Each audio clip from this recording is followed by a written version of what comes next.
నమస్కారం VNR news వార్తలకు స్వాగతం. నా పేరు సుమలత. వార్తల్లో ముందుగా హెడ్లైన్స్.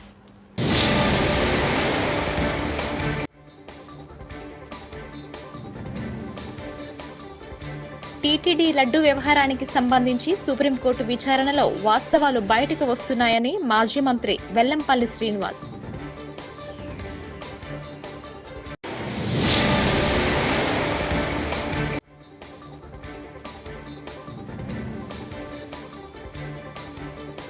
ముఖ్యమంత్రి చంద్రబాబు పాలనలో పారిశ్రామిక రంగం పునరుజ్జీవనం పోస్తుందని TDP MLC BT Naidu.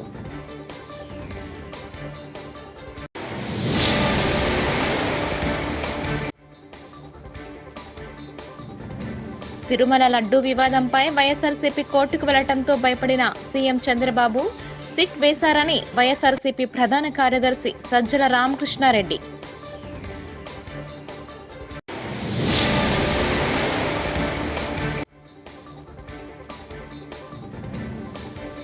Hydraa పేరుతో కాంగ్రెస్ ప్రభుత్వం వసూళ్లకు పాల్పడుతోంది. బండి సంజయ్.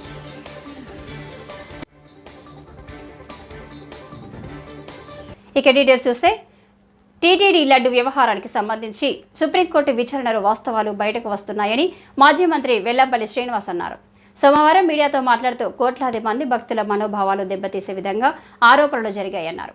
రాజ్యాంగబద్ధమైన పదవిలో ఉన్న సీఎం చేసిన వ్యాఖ్యలపై విచారణ చేయాలని డిమాండ్ చేశారు.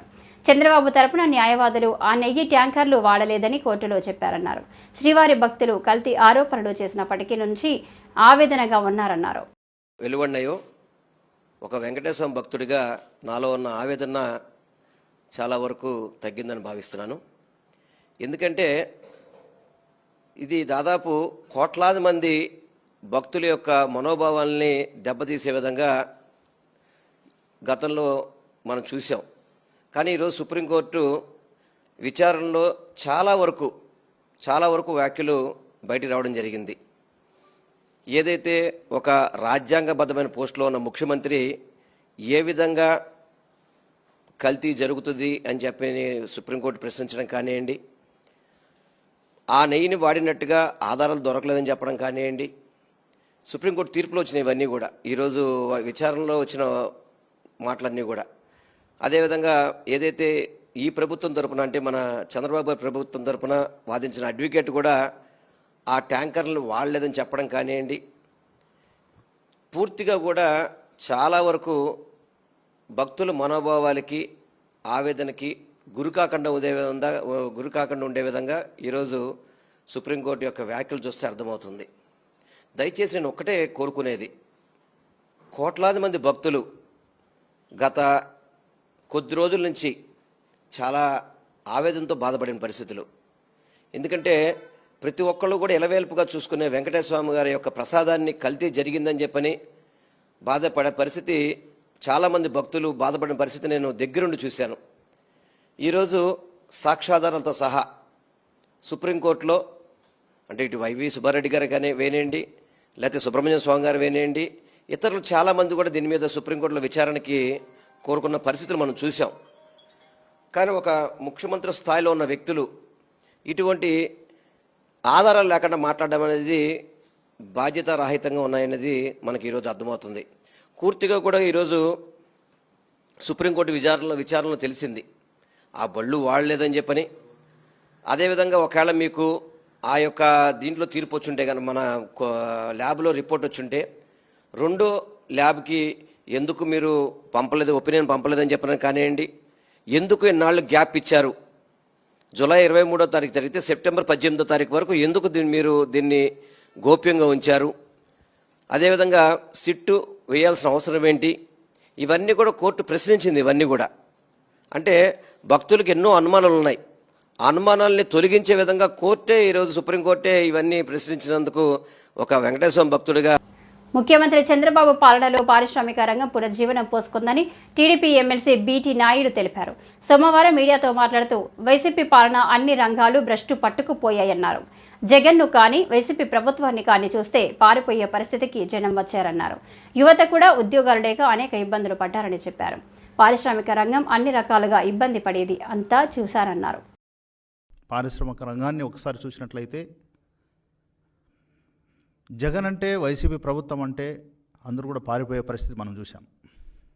ఉదాహరణ తీసుకున్నట్లయితే అమర్రాజ్ బ్యాటరీస్, జువారీ కంపెనీస్ వేల కోట్లు మనకు ట్యాక్స్ కట్టి ఎంతో ప్రతిష్టాత్మకమైనటువంటి ఈ కంపెనీస్ జగన్ అంటే భయపడే పరిస్థితి, భయపడి పారిపోయినటువంటి పరిస్థితి. వాళ్ళే కాదు, గత 5 సంవత్సరాలుగా పారిశ్రామిక రంగం మొత్తం కుదేలైపోయి ఉద్యోగాలు లేక యువత అంతా కూడా ఏ రకంగా ఇబ్బంది పడుతున్న విషయం మీ అందరికీ తెలుసు. దీనికి కారణం ఆనాటి ముఖ్యమంత్రి జగన్ రెడ్డి అనుసరించినటువంటి విధానం. ఈయన ఉత్తుత్తి అన్నీ మీట్లు పెట్టడం, విదేశాల నుంచి ప్రతినిధులు వచ్చినట్లను ఒక భ్రమ కలిగించడం, ఇంకా రకరకాల మోసాలు మాయలు అన్నీ చేశాడు. దాని ఫలితంగా ఈరోజు రాష్ట్రం పారిశ్రామిక రంగం అనేది అన్ని రకాలుగా ఇబ్బంది పడే పరిస్థితి మనం చూస్తున్నాం. దీనికి భిన్నంగా మీరు చూశారు, జూన్ 12, 2024 నాడు ముఖ్యమంత్రిగా నారా చంద్రబాబు నాయుడు గారు ప్రమాణ స్వీకారం చేసిన మొదటి అడుగు నుంచే పారిశ్రామిక రంగానికి సంబంధించి కీలకమైనటువంటి నిర్ణయాలు తీసుకున్న విషయం మీ అందరికీ తెలుసు. అందులో ప్రధానంగా ఈజ్ ఆఫ్ డూయింగ్ బిజినెస్ అని నుంచి స్పీడ్ ఆఫ్ డూయింగ్ బిజినెస్ అనే పాలసీకి అనుగుణంగా పరిగెత్తిస్తున్నాడు. అనుభవం, ఈ రాక్షస పాలన నుంచి చూసినటువంటి ఇబ్బందులన్నీ కూడా గమనించి మొట్టమొదటిసారిగా కాన్సన్ట్రేట్ చేసినటువంటి రంగం పారిశ్రామిక రంగం. ఎప్పుడైతే ముఖ్యమంత్రిగా చంద్రబాబు నాయుడు గారు ప్రమాణ స్వీకారం చేశారో ఆ రోజే జాతీయ అంతర్జాతీయ సంబంధించినటువంటి అన్ని సంస్థలన్నీ తిరుమల లడ్డు వివాదంపై వైఎస్ఆర్సీపీ కోర్టుకు వెళ్లడంతో భయపడిన సీఎం చంద్రబాబు సిట్ వేశారని వైఎస్ఆర్సీపీ ప్రధాన కార్యదర్శి సజ్జల రామకృష్ణారెడ్డి అన్నారు. లడ్డుపై తాను తప్పుడు ఆరోపణలు చేయలేదని అనుకుంటే సుప్రీంకోర్టు విచారణకు కోరుతూ చంద్రబాబు ప్రభుత్వమే అఫిడవిట్ చేయాల్సి ఉందన్నారు. ఆధారాలు ధైర్యం లేదు కాబట్టే సిట్ విచారణ అని అంటున్నారు. ముందుగా విచారణ చేపట్టామని చెప్పుకునే అందుకే సిట్ వేశారు. లడ్డు వివాదంపై వైఎస్ఆర్సీపీ సుప్రీంకోర్టుకు వెళ్లడంతో చంద్రబాబు భయపడ్డారు. లడ్డుపై చంద్రబాబు చెప్పింది నిజమైతే సుప్రీంకోర్టు విచారణను కోరాల్సిందని సజ్జల రామకృష్ణారెడ్డి వ్యాఖ్యానించారు. దుర్మార్గపు వ్యాఖ్య. ఈ 10 రోజులుగా రాష్ట్రంలోనే కాకుండా దేశమంతా, బహుశా ఎక్కడైతే వెంకటేశ్వర స్వామి భక్తులు ఉంటే అక్కడ ప్రపంచమంతా కూడా అల్లకల్లోలం రేపింది. ఆయన అతి పవిత్రంగా భావించే వెంకటేశ్వర స్వామి ప్రసాదం లడ్డూలో జంతువుల కొవ్వు, నెయ్యికి బదులుగా జంతువుల కొవ్వు వాడారని ఏదైతే అన్నారు, అది భక్తుల మనోభావాలను కోట్లాది మంది దారుణంగా దెబ్బతీయడమే కాకుండా ఒక విశ్వాసం ఏదైతే ఉంటుందో దాన్ని కూడా దెబ్బకొట్టింది. అది అందరం గమనిస్తున్నాం. ఈ వ్యాఖ్య ఆయన చేయడం, ఆ తరువాత రోజే టీడీపీ ఆఫీస్లో ఒక రిపోర్ట్ అంటూ ఎన్డీడీబీది ఒక రిపోర్టు లీక్ బయటికి పత్రికా సమావేశంలో రిలీజ్ చేయడం, అందులో బీఫ్ టాలో అనే మాట ఇవి ఉండడంతో సహజంగానే అది ఏంటి, పామాయిల్ అండ్ బీఫ్ టాలో ఉన్నాక బీఫ్ టాలోని ఎందుకు, పామాయిల్ ఎందుకు కాకూడదని ఇది కానీ ఇంకోటి రాకుండా, అసలు ఆ ఫిగర్స్ ఏమి ఇండికేట్ చేస్తాయో ఎవరికి తెలియకుండా చిన్నపాటి ఒక ప్రసార సాధనాలు ఏమున్నాయో యూట్యూబ్ ఛానల్స్ దగ్గర నుంచి నేషనల్ ఛానల్స్ దగ్గర నుంచి అన్నీ కూడా ఒకే రకంగా ప్రసాదంలో కల్తీ జరిగిపోయింది, ఘోరం జరిగిపోయింది వైఎస్ఆర్సీపీ పాలన హయాంలో అనే ఒక అపవాదు, బలమైన ఒక అబద్ధాన్ని అన్ని శక్తులు ఏకమై శక్తివంతంగా దాన్ని ముందుకు తోశాయి, చాలా బలంగా తోశాయి. దాని మీద అప్పుడే ఇమ్మీడియట్ తక్షణమే టీటీడీ బోర్డు మాజీ చైర్మన్లు వైఎస్ఆర్సీపీ హయాంలో ఉన్న మాజీ చైర్మన్లు ఇద్దరు కూడా ఖండించడమే కాకుండా దేనికైనా సిద్ధమన్నారు, విచారణకు మేము వెళ్తామన్నారు. ఆ విధంగానే సుబ్బారెడ్డి గారు తర్వాత సుప్రీంకోర్టులో వేశారు. అది విచారణ కూడా వస్తుంది, సోమవారం వస్తుంది అనుకుంటా. దాన్ని అడ్మిట్ చేసుకున్నారు, సోమవారం విచారణకు వస్తుంది. దాంతో ఢిల్లీకి డబ్బులు పంపేందుకు హైడ్రా పేరుతో కాంగ్రెస్ ప్రభుత్వం వసూళ్లకు పాల్పడుతుందని కేంద్ర మంత్రి బండి సంజయ్ ఆరోపించారు. కరీంనగర్లో నిర్వహించిన మీడియా సమావేశంలో ఆయన మాట్లాడారు. హైడ్రా మంచిదనుకొని మద్దతులిచ్చాం, కానీ ఇలా చేస్తారనుకోలేదని ఎద్దేవా చేశారు. రాష్ట్ర ప్రభుత్వం మంచి ఆలోచనతో ముందుకెళ్తుందని అనుకున్నాం, కానీ పేదలకు నిల్వ నీడ లేకుండా చేస్తారనుకోలేదని అన్నారు. హైడ్రా దాడులపై బీజేపీ ఉద్యమించేందుకు సిద్ధమయ్యిందని పేర్కొన్నారు. మేమనుకున్నాం హైడ్రా ఒక మంచి ఆలోచన ఉంది కదా, అరే మంచి ప్లాన్తో ప్రభుత్వం ఉన్నట్టున్నది, ఏం చెడు ఆలోచన ఏం లేనట్టుందో మేము అనుకున్నాం.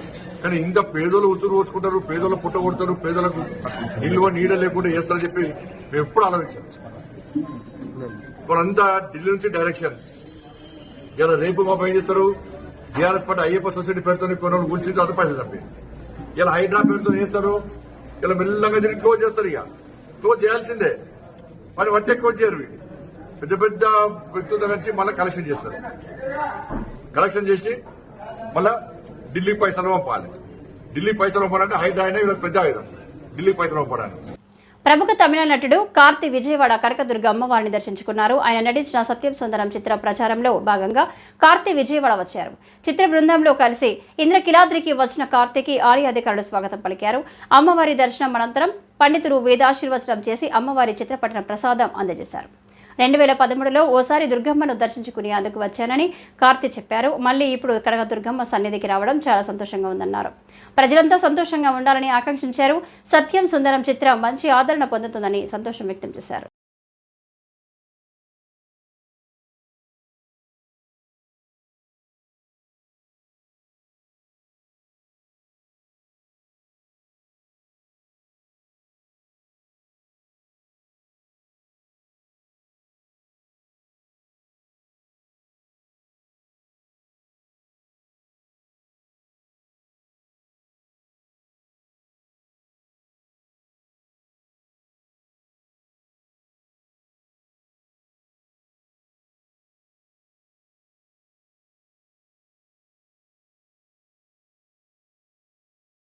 అమ్మ చూడడానికి. సో ఆఫ్టర్ ఆల్మోస్ట్ 6 years మళ్ళీ వస్తున్నాం. So happy. Satyam Sundaram cinema ఇప్పుడు రిలీజ్ అయింది, సాటర్డే రిలీజ్ అయింది. చాలా బాగా ఆడుతుంది. Families there enjoying a lot. ఈరోజు మార్నింగ్ కూడా నాగార్జున గారు ట్వీట్ చేశారు సినిమా చూసి. So very happy. So first ధన్యవాదాలు చెప్పాలి అందరికీ, అమ్మకి. ఆ తర్వాత అందరూ బాగుండాలి. Everybody should be happy, everybody should be prosperous. అదే నా ప్రేయర్. నా కోసం మాత్రం కాదు, ఎప్పుడు నన్ను ప్రే చేస్తుంది అందరి కోసం. Very very happy. Next year అండి. ఇప్పుడే రిలీజ్ అయింది. కూల్చాల్సి వస్తే మొదటగా హైడ్రా కమిషనర్ కార్యాలయాన్ని కూల్చాలి అని కేటీఆర్ అన్నారు. 8 ఏళ్లు మున్సిపల్ మినిస్టర్గా పనిచేసిన అనుభవంతో నేను చెబుతున్నాను. కూల్చాల్సి వస్తే మొదట హుసేన్ సాగర్ నాలా మీద ఉన్న బుద్ధ భవన్ను కూల్చాలి. అందులోనే హైడ్రా కార్యాలయం ఉంది. బుద్ధ భవన్లోనే హైడ్రా కమిషనర్ ఉంటారు, ఎలక్షన్ కమిషనర్ ఉంటారు అని కేటీఆర్ పేర్కొన్నారు. ఇంకొక మాట కూడా నేను రేవంత్ రెడ్డి గారిని అడుగుతా ఉన్నా. కూల్చాల్సి వస్తే, and I'm saying this as a minister who worked in municipal department for 8 years. 8 ఏళ్ళు మున్సిపల్ మినిస్టర్గా నేను పనిచేస్తున్నాను. కూల్చాల్సి వస్తే మొదట కూల్చాల్సింది నాలాల మీద ఉన్న వాటిని కూల్చాలంటున్నారు కదా. ఫస్ట్ కూల్చాల్సింది హైడ్రా కమిషనర్ ఆఫీసు. బుద్ధ భవన్ ఎక్కడైతే హైడ్రా కమిషనర్ కూర్చున్నాడో అదే FTL మీద ఉంది. అసలు FTL అంటారు సార్, నాలా మీద ఉంది. హుసేన్ సాగర్ పక్కనే ఉండే నాలా మీద బుద్ధ భవన్, దానిలోనే ఎలక్షన్ కమిషనర్ ఉంటాడు. యువతల దిక్కు వస్తే హైడ్రా కమిషనర్ ఉంటాడు, అందులోనే విమెన్స్ కమిషన్ ఉంది. ఫస్ట్ ఆ బిల్డింగ్ కొట్టాలి మీరు నిజంగానే కూల్చాల్సి వస్తే. రెండోది ఏం కొట్టాలి తెలుసా మీరు? ఏ GHMC అయితే పర్మిషన్లు ఇస్తుందో ఆ GHMC బిల్డింగ్ను రెండోది కొట్టాలి. ఎందుకంటే GHMC బిల్డింగ్ కూడా నాలా మీదే ఉంది. మరి నువ్వు ఇతరులకు శుద్ధులు చెప్పే ముందు నీ కాడికెళ్ళి మొదలు పెట్టాలి కదా. Charity begins at home. Congress వాళ్ళు ఆ కనుగోలు గారు ఏదో కొత్త టీం పెట్టిండట, 500 మందిని పెట్టి ప్రచారం. ఎట్లాంటి వీళ్ళంతా ఆక్రమణదారులు, వీళ్ళందరూ కూడా FTLలో కట్టిండ్రు, బఫర్ జోన్లో కట్టిండ్రు. అంటే మరి ఇన్ని రోజులు గుడ్డి గుర్రాల పనులు తోమిరా మీ ప్రభుత్వాలు, గతంలో కాంగ్రెస్ ప్రభుత్వాలు. 50 ఏళ్ళ మీ నిర్వాహకమే కదా ఇవాళ వాళ్ళందరూ ఇంత అవస్థలు పడ్డానికి కారణం.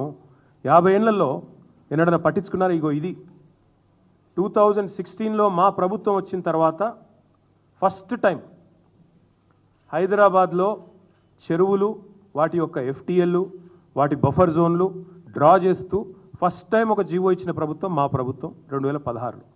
అంటే అదివరకు తిరుమల లడ్డు వివాదంలో సీఎం చంద్రబాబుపై సుప్రీంకోర్టు మండిపడిన విషయం తెలిసిందే. దీనిపై మాజీ మంత్రి ఆర్కే రోజా స్పందించారు. తమ అధినేత జగన్ను టార్గెట్ చేయాలని చంద్రబాబు ఈ ఆరోపణలు చేశారని చెప్పారు.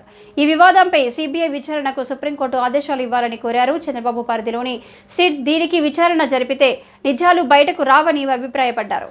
భక్తుల మనోభిప్రాయాలను పునరుద్ధరించాలని, దానికి సుప్రీంకోర్టు కలుగజేసుకొని ఇది విచారించి నిజానిజాలు తెలపాలని మొదటి నుంచి మేము కోరుకుంటూనే ఉన్నాం. ఈరోజు సుప్రీంకోర్టు ఈ కేసుని స్వీకరించడం జరిగింది. ఈ కేసులో సుప్రీంకోర్టు కనుక కరెక్ట్ గా విచారిస్తే చంద్రబాబు నాయుడు అన్కో చేసిన అబద్దాలు ఖచ్చితంగా బయటకు వస్తాయి.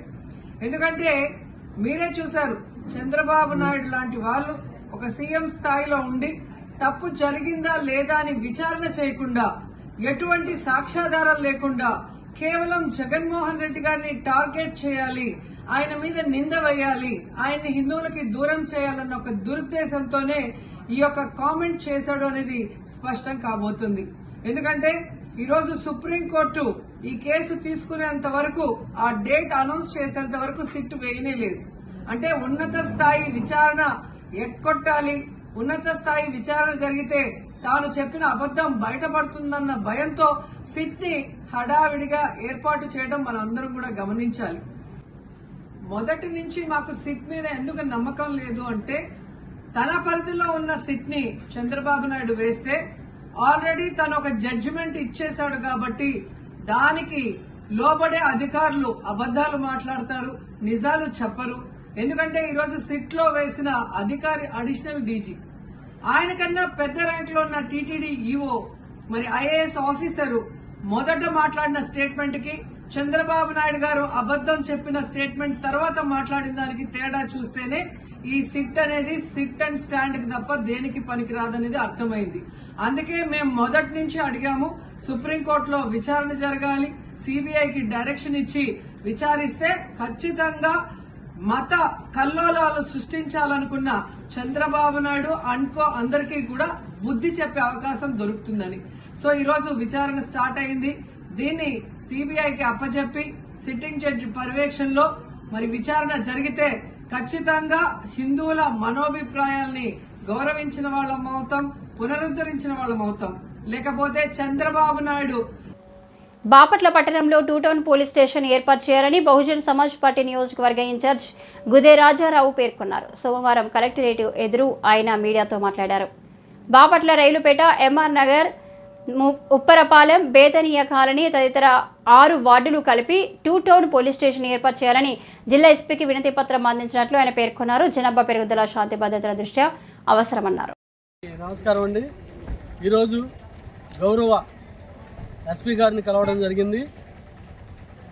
బాపట్ల టౌన్లో, బాపట్ల జిల్లా head quarter, Bapatla parliament head క్వార్టర్లో 2 టౌన్ పోలీస్ స్టేషన్ ఏర్పాటు చేయాలని, పెరుగుతున్న జనాభా దృష్ట్యా, డెవలప్ అవుతున్న పరిసర ప్రాంతాల దృష్టి పెట్టుకొని రైల్వే ట్రాక్ అవతల ఏరియా మొత్తం, రైలుపేట ఏరియా మొత్తం, ఎంఆర్ నగరు, బృందావన కాలనీ సుమారుగా 6-7 వార్డులు కలిపి ఒక 2 టౌన్ పోలీస్ స్టేషన్ ఏర్పాటు చేయాలని గౌరవ ఎస్పీ గారికి అర్జీ చేయడం జరిగింది. ఇప్పుడు గతంలో ఉన్న పాత పోలీస్ స్టేషన్ని శుభ్రం చేసి ఆ పోలీస్ స్టేషన్ స్థానంలో 2 టౌన్ పోలీస్ స్టేషన్ కేటాయించి దానికి తగిన సిబ్బందిని కేటాయించాలని ఎస్పీ గారిని కోరడం అయింది. ఎస్పీ గారు సానుకూలంగా స్పందించి నేను ప్రభుత్వం దృష్టికి తీసుకొచ్చి త్వరలో నేను ఏర్పాటు చేస్తానని మాకు మాట ఇవ్వడం జరిగింది. మీడియా పరంగా ఎస్పీ గారికి ధన్యవాదాలు తెలియజేసుకుంటున్నాం. జై భీమ్, జై భారత్. సిఐటియు జాతీయ పిలుపు మేరకు కాకినాడ జిల్లా కలెక్టర్ కార్యాలయం వద్ద సోమవారం కాంట్రాక్టు ఉద్యోగులు, పారిశ్రామిక కార్మికులు, నాన్ పర్మనెంట్ కార్మికులను రెగ్యులర్ చేయాలని డిమాండ్ చేస్తూ ఆందోళన నిర్వహించారు. అనంతరం ఉమ్మడి వినతి పత్రాన్ని జాయింట్ కలెక్టర్ రాహుల్ మీనాకి అందించారు. ఈ సందర్భంగా సిఐటియు జిల్లా అధ్యక్షుడు దువ్వా శేషబాబ్జీ మాట్లాడారు. కాంట్రాక్టు కార్మికులకు కనీస వేతనం అమలు చేయాలని కోరారు.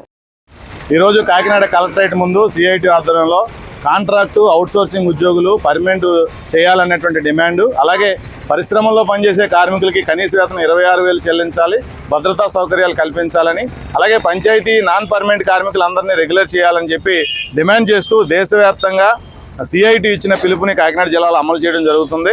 ముఖ్యంగా కనీస వేతనం 26,000 రూపాయలు ఏ రంగంలో ఉన్న కార్మికుడికైనా చెల్లించాలని, అలాగే కార్మికులను బానిసలుగా మార్చే 4 లేబర్ కోడ్లు రద్దు చేసి 44 చట్టాలని పునరుద్ధరించాలని డిమాండ్ చేస్తా ఉన్నాం.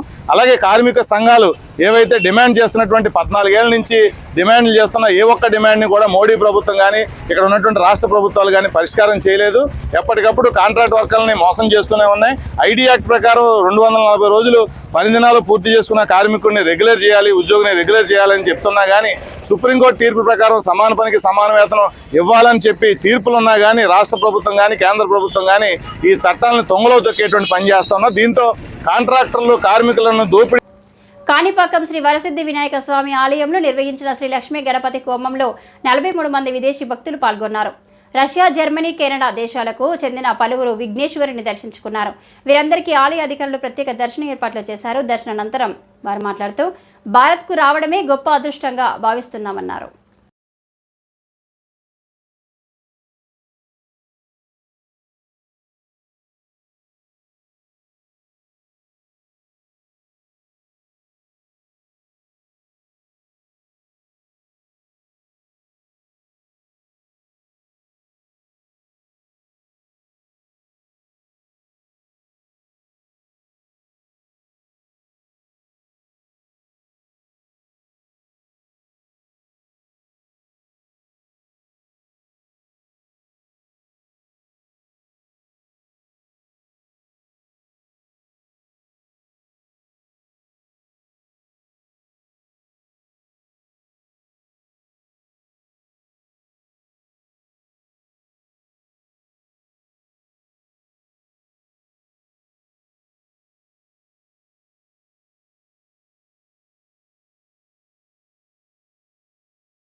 Came to India because we really love and enjoy the religion, and we came to this temple because we love the energy, and our friend recommended that this temple is one of the best temple, and we feel the great energy here, and for sure we will come back. Thank you. 43. Yes. Most of the people came from Russia. I came from America. Some people came from Canada. Russia, Canada, America, Germany. Thank you so much. రాబోయే పండుగలకు చేనేత వస్త్రాలనే కొనుగోలు చేసి నేతన్నలకు అండగా నిలబడదామని ముఖ్యమంత్రి చంద్రబాబు సతీమణి నారా భువనేశ్వరి పిలుపునిచ్చారు. పండుగల్లో వాటిని ధరించుదామన్నారు. నూలు పోగుతో అద్భుతాలు సృష్టించే చేనేతలు కూడా మరింత ఆనందంగా పండుగ చేసుకునేలా చేద్దామని తెలిపారు. నా నిజం గెలవాలి పర్యటనప్పుడు రాష్ట్రం వ్యాప్తంగా నేను తిరిగినప్పుడు చేనేత కార్మికుల్ని చాలామందిని కలిసి వాళ్ళు పడే ఇబ్బందులు కష్టాలని నేను తెలుసుకున్నాను. చేనేత వస్త్రాలు మన తెలుగు రాష్ట్రాల్లో మంగళగిరి, వెంకటగిరి, ఉప్పాడ, పోచంపల్లి, సిరిసిల్ల, గద్వాల్, ఖాదీ ప్రసిద్ధి చెందినవి. నూలు సేకరించినప్పుడు బట్ట నేసే వరకు ఆ కార్మికుడు పడే కష్టాలు ఇబ్బందులు ఎన్నో. అతను ఆరోగ్యం కూడా లెక్క పెట్టకుండా ఆ బ్లీచింగు యాసిడ్ మధ్యన నుంచుని అతను బట్ట నేస్తున్నారంటే మనం అందరం ఒకటే ఆలోచించాలి. వాళ్ళు పడే ఆ కష్టం వాళ్ళ బిడ్డల కోసం, వాళ్ళ కుటుంబం కోసం, వాళ్ళు ముందుకు వెళ్ళటానికి వాళ్ళు ఈ అన్ని ఇబ్బందులు ఎదుర్కొని బట్ట నేస్తున్నారు. అందుకే మన అందరం ఆ చేనేత కార్మికులు వాళ్ళు పట్టే నూలు పోగుతో వాళ్ళు అద్భుతాలని సృష్టిస్తున్నారు. చేనేత అన్నలకు సంఘీభావంగా రాబోయే పండగ రోజుల్లో మనం చేనేతర వస్త్రాల్ని ధరించి నేతన్నలు ఆనందంలో మనం కూడా వాళ్ళతో పాలు పంచుకుందాం. మన చేనేత, మన సంస్కృతి, మన సాంప్రదాయం. నందికొట్కూరు పట్టణంలోని మిడుతూరు రోడ్లో గల గ్రంథాలయాన్ని 45 సెంట్లలో నిర్మించాలని సిపిఐ జిల్లా సీనియర్ నాయకులు రఘురాంబోత్తే శ్రీనివాసులు డిమాండ్ చేశారు. పాడుబడ్డ గ్రంథాలయం ముందు సిపిఐ ఆధ్వర్యంలో సోమవారం రాస్తారోకో నిర్వహించారు. రఘురాంమూర్తి మాట్లాడుతూ గ్రంథాలయానికి వచ్చే పాఠకులకు మౌలిక వసతులు కల్పించే చర్యలు చేపట్టాలని ఎమ్మెల్యే జయసూర్యకు వినతి పత్రం అందజేశారు. పట్టణ ప్రజలకు గ్రంథాలయం కోసము 1940 సంవత్సరంలో బిఎల్ గాంధీ గారు, వీరయ్య గారు నలభైన స్థలాన్ని నందిగుంట పట్టణ గ్రంథాలయానికి దానం చేశారు. ఈ 40 సెంట్ల స్థలంలో 19 వ్యక్తులు కబ్జా చేయడం జరిగింది.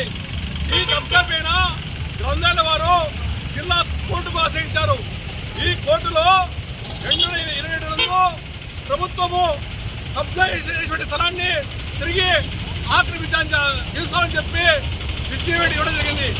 ఈ జడ్జిమెంట్ అనుగుణంగా కబ్జా ఉన్నటువంటి స్థలాన్ని ప్రభుత్వము తిరిగి స్వాధీనం చేసుకోవాలా. 40 స్థలంలో వెంగళపట్టిన వాసులకు విజ్ఞానం కోసము నూతన గ్రంథాలయాన్ని ఏర్పాటు చేయాలని చెప్పి ఈ రాష్ట్ర ప్రభుత్వానికి విన్నవిస్తాము. గత 20 సంవత్సరాల నుంచి ఈ గ్రంథాలయం పడిపోయింది. ఇంతవరకు ఈ భవనాన్ని నిర్మించలేదు. ఈ యొక్క గ్రంథాలయము అద్దెబాటులో ఉన్నది. రాష్ట్ర ప్రభుత్వము మానవతా దృక్పథం ఆలోచించి ఈ స్థానిక ఎమ్మెల్యే జయశ్రీ గారు, ఎంపీ శబరమ్మ గారు ఈ పట్టణానికి నూతన గ్రంథాలయాన్ని నిర్మించాలని చెప్పి సిపిఐ నగర సమితి శ్రీనివాస అధ్యక్షత ఈ కార్యక్రమం జరిగింది. నా పేరు వీరగ్రామూర్తి, సిపిఐ జిల్లా కార్యవర్గ సభ్యులు.